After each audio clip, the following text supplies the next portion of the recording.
Hawkins here with Chickenhawkfarmstead, and if you just saw our previous video that I just made, we just got goats, and I wanted to take a quick tour of the goat pen, show you what I did, how it turned out. You know, nothing ever turns out exactly like you plan it, especially when it's your first one you've ever built. And if you see anything, if you're a veteran goat owner and raiser, if you see a type 1 error, something really bad I did, hit me up and let me know in the comments below. If you like something I did, hit me up and let me know too. So, all right, let's go on this little journey and tour real quick. All right, to start off the tour, we'll of course start at the gate. Now, I planned on originally putting more gates in than just this one.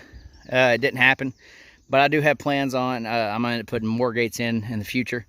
This one I did go with the 16-foot gate, and I want them pretty close to the house. But I did plan to put the gate right across from this little alleyway here, I guess. So that way I can come up this alleyway with the trailer, pull up here and back in if I needed to, or vice versa. I just kind of pulled that off with the truck, backing in just the truck by itself, and it worked pretty good. So we did do our corner post. That was a pain because seeing that this was, we ended up using about 300 feet of fence for total on the perimeter, I guess. So, you know, each corner we had to do the double braces and stuff, and that was a pain. It was my first time kind of doing them, but hey, it is what it is. You can see here I was a little bit off on the length of the gate, but still worked out. Plan with this is their water long term. I'm gonna put a water trough here, and it'll be about a 25 gallon, I guess, or so. But I plan on filling this up and refilling it, their water out of this one, in time until I get either water ran from the house, a line ran down here, and actually put a spigot in down here. Let's see. I'm planning on doing, or do have, one strand of wire right now, or of electric running on it. You can see over here I do plan on putting a second one. I just ran out of the connectors. Yeah, didn't count how many posts I actually had, and didn't get enough of the ones that go into the wooden ones, so that is what it is. But like I said, I'm planning on doing one. It's about at about a foot, and then the second one is about a foot above that, just to keep them off the fence, because we did pull this fence pretty decent. I wish I'd kind of filmed some of that. I actually pulled it with the winch on the side by side, which actually made it kind of a lot easier for one person to do the pulling. And yeah, so on my corner post, you know, I got the H brace going on, plus the wire to hold it, so hopefully it'll hold up. Nothing was done the best, because this was my very first one doing one of these things, and I had no clue. I screwed it up so bad. That was one of my last ones, and I think it turned out really good. I found out there was a tool that you actually need for these. Didn't know that originally. I was trying to crank it by actually cranking this thing, and yeah, it was a mess. But you know, live and learn. I think it turned out decent. There's some looseness to it, but hopefully the electric will keep it off of there, and each side's a little different. So we got our 4 corners there. We are at right next to the woods, which I left enough barrier outside that I can mow or bush hog it and keep that so I can tend both sides of the fence. But these trees here, that's south, so the sun comes up and comes this way, so this will give them a lot of morning shade and stuff, and even that kind of provides some in the evening. We'll see how it turns out, but I thought this was a pretty good spot, because for the most part of the day this stays pretty shaded over here. You can see I got a lot more junk. It just happened to be the best spot for the pen was where my reserve pile, boneyard, whatever you want to call it, without saying something too bad. But I got the rest of this I got to clean up and kind of organize it like I have over there. That looks a lot better. But I've been using all, I mean, this stuff's coming really handy, especially with some of the shortages and stuff. So we got all that going on. Charge controller. If somebody thinks this isn't going to be strong enough, hit me up and let me know. Pick this thing up. I wanted to do a plug-in one. The wife preferred. She really wanted a solo one for whatever reason, because the house ain't that far and the electrical box is right there. But it is what it is. And this thing here is a 10-mile 0.15 joule.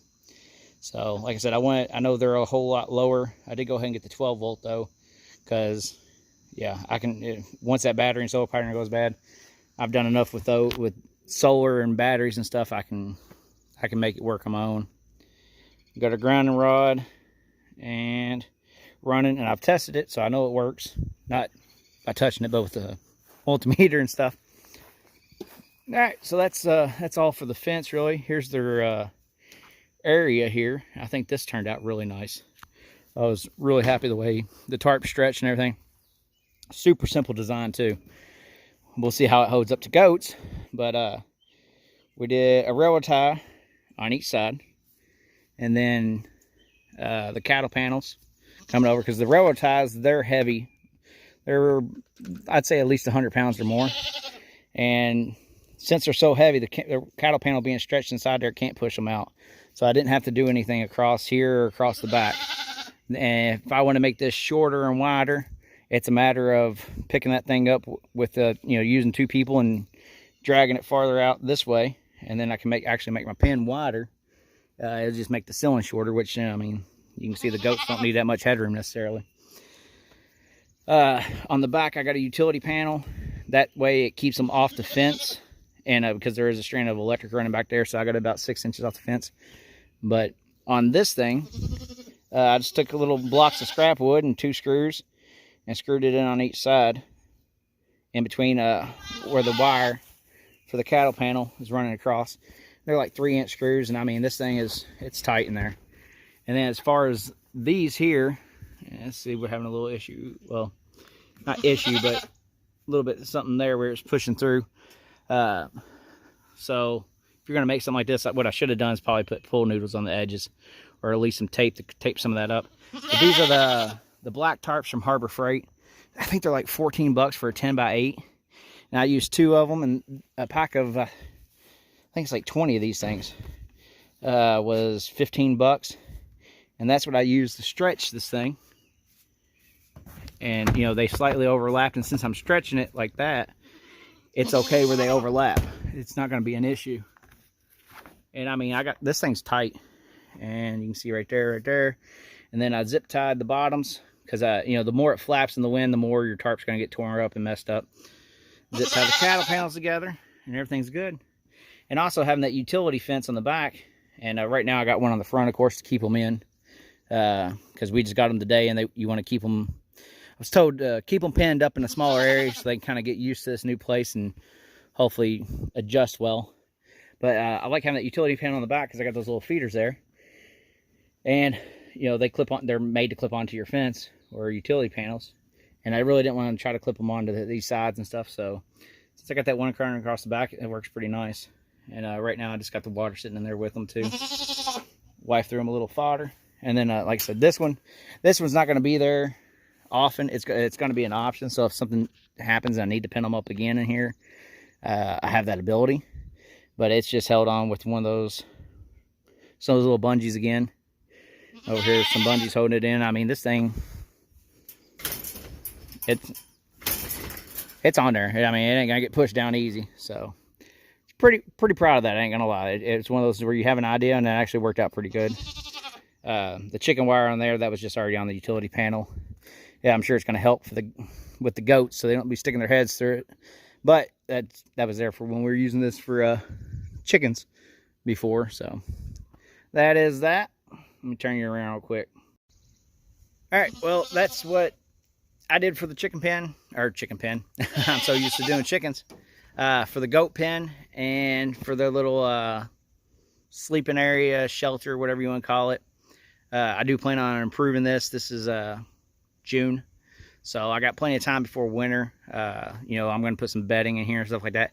Another thing with having the little shelter like it is, if this gets all mucked up and pooed up or whatever, it's not a lot of work to hook up the tractor to this, and I can pick this thing up and move it. Don't know exactly how that's going to turn out, but worst case, I can get a couple people on each side, so you can't see it. Videoing me. I can put a couple people on each side. We can move it that way, drag it. Like I said, there's just a lot of ways I can. It's a mobile little area, is what I'm trying to say, so I can move it out of the way and move it to an area if they make it too nasty, or if for some reason, I think I got it tilted right for the rain, so the rain's not going to be coming in there bad. And I can always throw another tarp across this thing and make it a three-side structure. So there's that option too. But if you saw anything that I really screwed up on, or you'd really suggest changing or not doing the way I got it right now, hit me up and let me know in the comments below. But other than that, like, share, and subscribe, and have a good one.